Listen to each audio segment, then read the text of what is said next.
So Chinese New Year is fast approaching, and after those celebrations of the Chinese Lunar Year, they also have the Chinese Lantern Festival. So I thought today we could make some Chinese lanterns. I made 3 different kinds, so you can choose the one that you like the most, or depending on how much time or which materials you have, of course. Because many of you know that I take any excuse to make a dull winter day a little bit brighter and to bring just a bit more fun into our days. It really means a lot to the people around us. You don't need to make the whole celebration. We're not Chinese, but we still celebrate Chinese New Year in a little small way. That way kids can get to know other cultures. We cook Chinese meal, we introduce them to other flavors, and we also can decorate our house a bit different and get to know something else. You don't need a lot of time for one of these.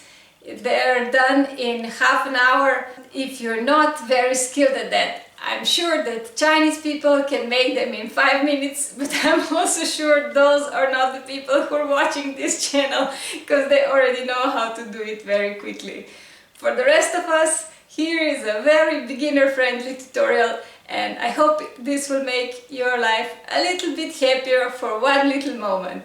And of course, as always, if you like anything that you see on this channel, give me a like and subscribe, because I got a lot more to come. Here in Europe, we've got wintry, snowy days, so I plan to make a lot about winter nature journaling in the future. And of course, some of my bullet journaling tutorials are coming up as well. So stay tuned. But for now, let's get on with our Chinese lanterns. So here's what you'll need to make this Chinese lantern. If you decide to make one of these, you will need a container of some sort. This is from some barley drink. You could use any container, and something to paint it, so paintbrush and a paint. In any case, you will need scissors and or X-Acto knife, a bone folder and a ruler. Then you'll need something to glue your stuff depending on what you will use. If you will use just paper, you can get by with glue stick. If you will make one of these that has acetate or plastic inside, you will need to use one of these all-purpose adhesives. And if you will make one of these, the best thing I think is PVA, because it's a bit stronger and it will hold well. For normal paper, the double-sided tape would also work. And then of course you will need some kind of paper or card. You can also use scraps. I'll use this one. The sturdiness of your lantern depends on the sturdiness of your card, of course. And if you want to hang your lantern, this hole punch is really handy, and of course you will need something to hang it. This is a satin band.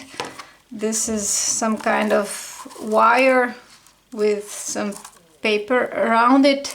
You could also use a normal yarn or some gift wrap, whatever. It really doesn't matter. Use whatever you have lying around the house. First, we need to cut a nice rectangle. For this first design, the proportions are totally up to you, but if you'd like the exact measurements I used, you can find them on my blog. When you have your rectangle, fold it in half lengthwise and crease it with your nail. I also cut off the ends that had some holes from punches, since this was a scrap piece of paper. Then we fold the long open edges, about 1 centimeter or half an inch wide. Again, no need for precise measurements here. I happen to like 1 centimeter, but you do you. We unfold the edge creases and start cutting perpendicular to the main fold, from that fold upwards. The distance between the cuts is again up to you. I made them about 6 to 7 millimeters apart. That's about 1/4 of an inch. When we've slit the whole long edge, we unfold the paper, try if it comes together nicely, and then fold and glue the edges down to what will be the inside. That will reinforce the edges of the lantern. We turn the paper around and apply glue to one of the short sides, on the right side this time. Here I'm rolling the paper and overlapping the edges to glue the cylinder together. If the folds weren't precise and one side is overhanging, simply cut it off. No one will ever know. Here I'm squishing lantern together so that it will hold shape and adjusting some glue that has come undone. Tape glue is usually not the strongest, so check your lantern for corrections before you hang it. At last, I'm punching holes for hanging. For the next lantern, I chose a sturdier card because it will be bigger.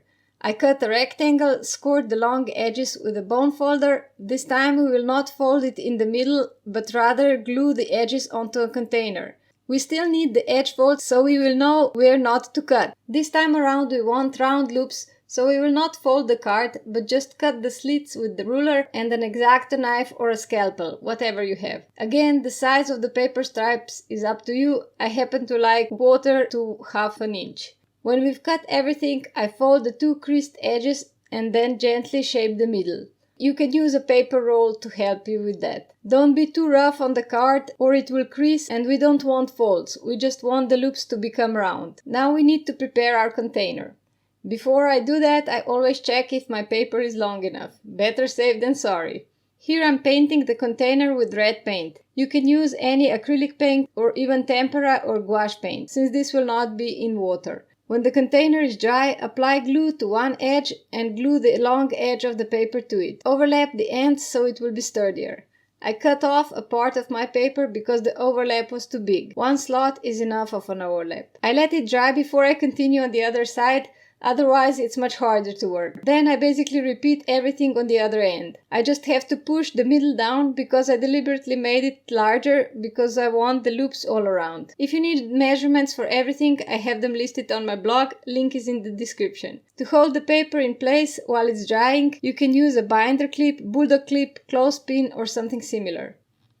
If you decide to make a paper lantern that has the bottom that is not hollow like this, you can also use a T-lamp and a piece of either blue tack or just Play-Doh or some kind of putty to keep your light in the center and so it doesn't move around. The last lantern has a clear inside made from a piece of recycled acetate left over from some packaging. Therefore, I first cut my card to fit the acetate I had and folded the long edges of the card, cut the slots in the middle and rounded the loops like with the previous lantern. Only this time I glued it onto a flat piece of acetate, not onto a container. I used an all-purpose glue since plastic is not porous material.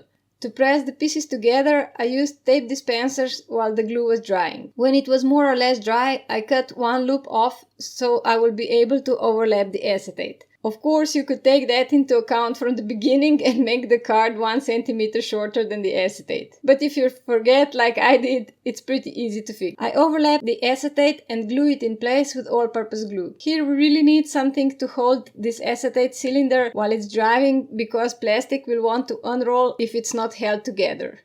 Now all that is left to do is take the clips off and punch the holes for hanging. Take care that you punch directly on the opposite side so that it will be easier to hang. For this one, punch won't be able to push through, so I will just use something really pointy. Go from the outside in so that the hole will be nice on the outside. Now I'll just tie some strings around.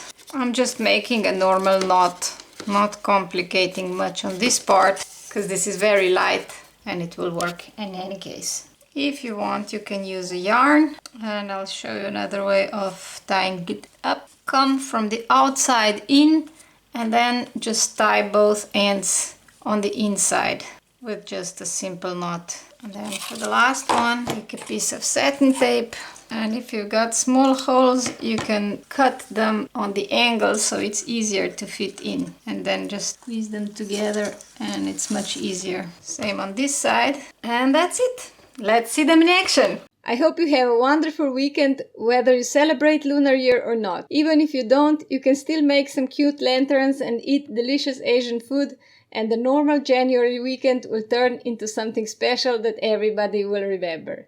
I hope you liked this one, and I hope to see you next week with some bullet journal fun full of hearts for the most in love month of the year. See you next week with lots of hearts. Bye bye! So Chinese New Year